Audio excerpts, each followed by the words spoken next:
Guys আজকে আমি তোমাদেরকে না পাঞ্জাবি স্টাইলে সরষে শাকের রেসিপিটা দেখাবো। এই দেখো আমি সরষে শাক ধুয়ে কেটে রেখে দিয়েছি, জলের মধ্যে ভিজিয়ে রেখেছি, আর এদিকে মেথির শাক দিয়েছি।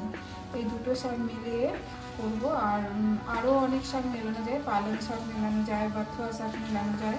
তো আমার কাছে এই মেথির শাকই ছিল আর সরষে শাক, এই দুটো শাক মিলেই আমি পাঞ্জাবি স্টাইলের সরষে শাক করবো।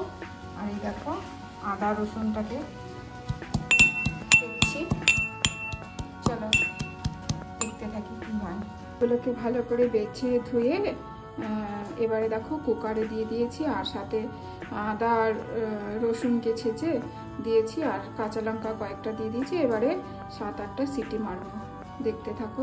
পেঁয়াজ কুচি করে, সব জিনিসই কুচি করে, আদা রসুন কুচি করে, টমেটো ভালো করে ভাজলাম। তারপরে এই একটু মশলা দিতে হবে, লঙ্কার গুঁড়ো, হলুদের গুঁড়ো,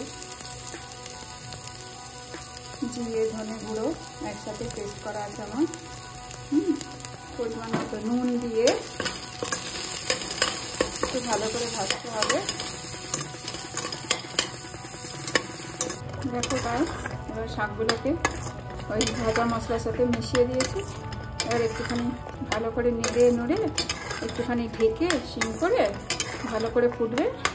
ব্যাস হয়ে গেল আমার পাঞ্জাবি স্টাইলের সরষে শাক। এই যে দেখো আমার সরষে শাক রেডি হয়ে গেছে। হ্যাঁ, এটা এবার গরম গরম ভাতের সাথে বা রুটির সাথে করে রাখলাম, খাওয়া যাবে। এই হলো সরষে শাক, তোমরা একবার ট্রাই করে দেখবে, খুব ভালো লাগবে খেতে। এটা হচ্ছে পাঞ্জাবি স্টাইলের সরষে শাক বানিয়েছি, এমনি বেঙ্গলি স্টাইলেরও বানানো যায়, তো আমি একটু অন্যরকম করে বানিয়েছি। তো ঠিক আছে, চলো টাটা।